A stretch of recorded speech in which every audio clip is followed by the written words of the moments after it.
Atenção! Começa agora uma teleaula de História do Ensino Fundamental.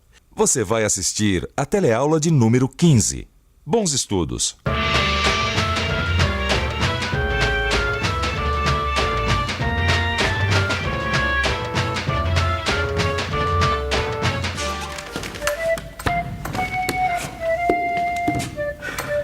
Olha só a mala que sobrou pra mim, Vicente. Meu Deus, e agora? Vou carregar isso aqui.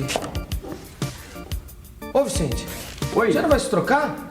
Nós vamos começar a gravar daqui a um minuto, rapaz. Desculpa, eu me entretive aqui lendo o jornal. Começo a ler notícias de política, eu esqueço da vida. Mas eu fico pronto num minuto. Pode deixar. Comer, coçar e falar de política é só começar, não é verdade? E política é justamente o tema da nossa aula de hoje. Nós vamos ver como era a política no Brasil depois da independência, desde a coroação de Dom Pedro I até a sua renúncia. Bom, a gente começa assim que ele se vestir. Não é mesmo, companheiro? Não falei que eu ficava pronto num minuto?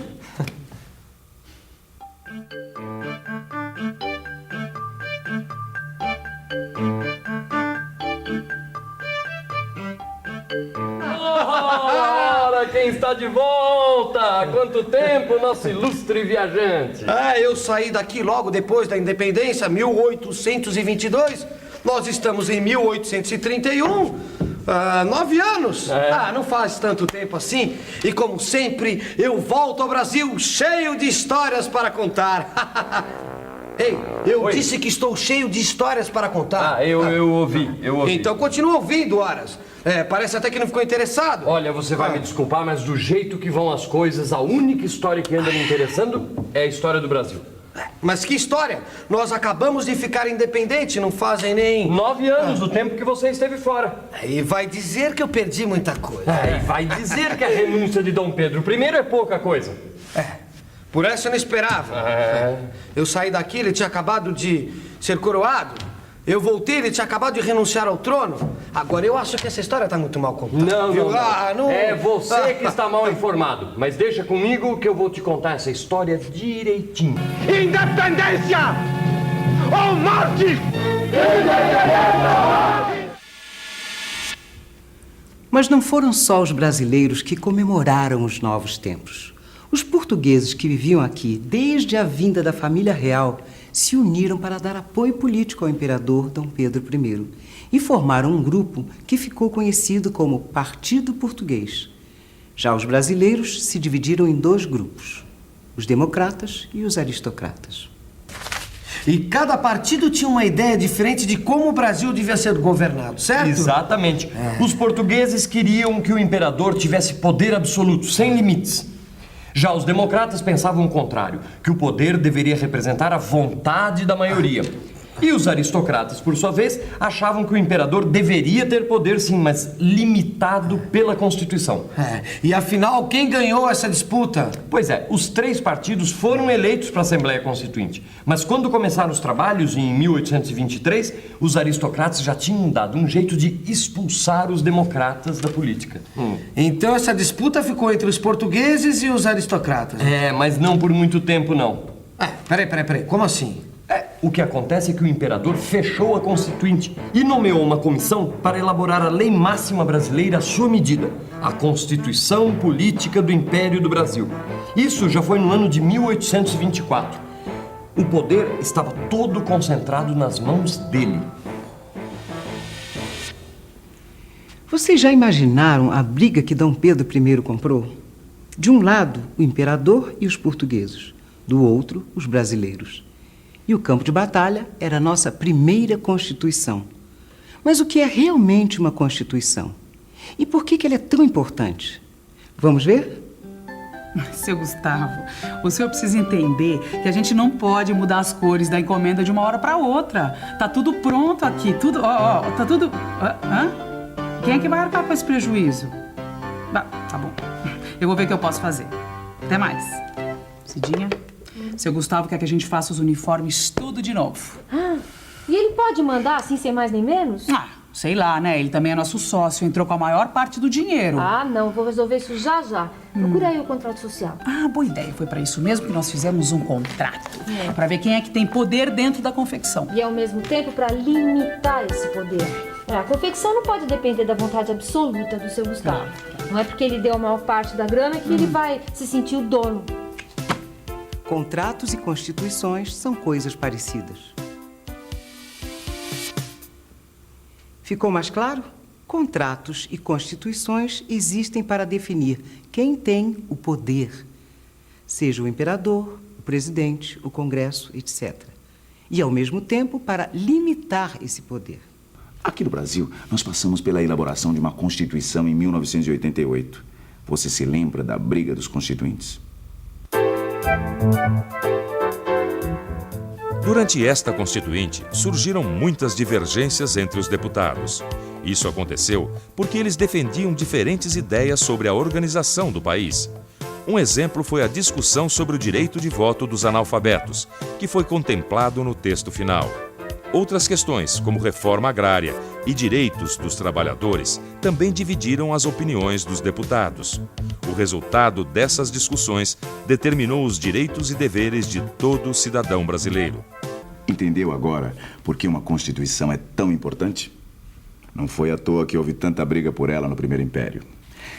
Dom Pedro I, que ganhou o primeiro round, dissolveu a Assembleia Constituinte e impôs a Constituição ao país. A Constituição imposta por Dom Pedro I era centralizadora e conservadora. Centralizadora porque concedeu ao imperador um grande controle sobre o sistema político. Ele possuía o poder moderador que lhe dava o direito de dissolver o parlamento e nomear juízes e a autoridade máxima de cada província. Conservadora porque mantinha a escravidão e limitava a participação política dos cidadãos através do voto censitário. Para ser eleitor ou candidato, o cidadão precisava ter uma determinada renda anual. Isso impedia as camadas populares de votar. Ah, então Dom Pedro enfiou a Constituição de 1824 goela abaixo do povo e todo mundo ficou de boca fechada? Não, senhor. Teve gente que pôs a boca no trombone. Foi aqui na província de Pernambuco que os ventos revolucionários começaram a soprar contra o imperador. Liderados por Frei Caneca, os membros da Câmara da cidade de Recife se recusaram a aceitar a Constituição de 1824. Os recifenses tomaram o poder na província e logo receberam o apoio da Paraíba, do Ceará e do Rio Grande do Norte. Juntos, eles criaram uma república, que foi batizada de Confederação do Equador.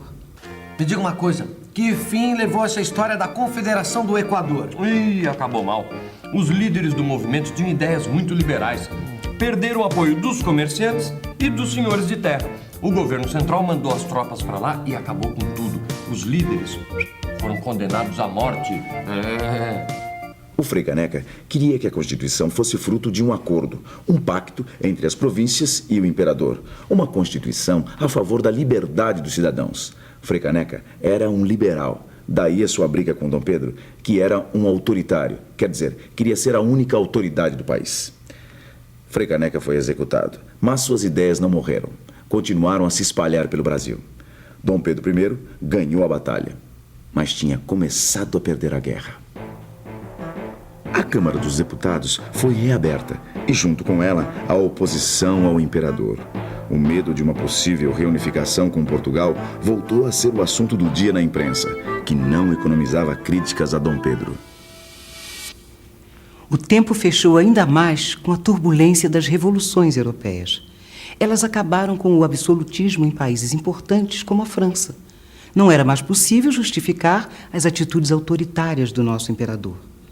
O clima político piorou ainda mais no Brasil com a pressão de uma crise econômica provocada por problemas na agricultura de exportação.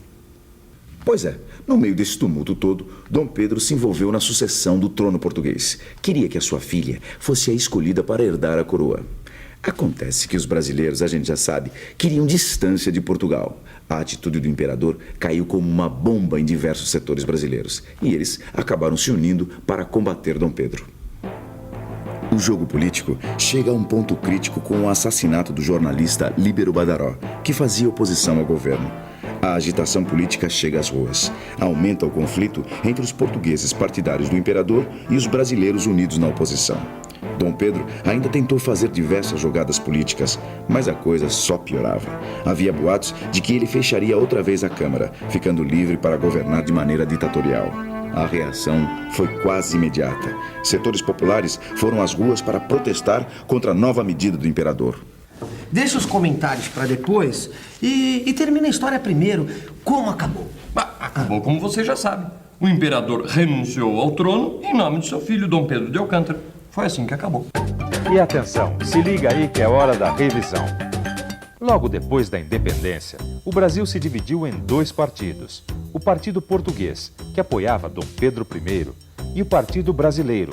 Esses partidos formavam a Assembleia Constituinte. Dom Pedro I fechou a Constituinte e nomeou uma comissão para fazer a Constituição à sua maneira. Ele queria todo o poder para si. O autoritarismo de Dom Pedro não foi aceito. Revoltosos, liderados pelo Frei Caneca, criaram a Confederação do Equador. O fim do absolutismo na Europa, as ideias liberais difundidas por Frei Caneca, uma série de crises econômicas, mais o envolvimento do imperador na sucessão do trono de Portugal, terminou por tornar insustentável a posição de Dom Pedro no Brasil. Assim, ele renunciou ao trono em nome de seu filho, Dom Pedro de Alcântara. A renúncia do imperador foi uma grande vitória dos grupos políticos brasileiros. Acabou-se o medo da reunificação com Portugal. Era hora de recomeçar a construção do Estado de acordo com os interesses brasileiros. Bom, e agora que você conhece um pouco melhor esse período da nossa história, diz aqui pra gente, quem era cidadão no Império do Brasil? Não precisa responder agora. Consulte seu livro, investigue você também a nossa história.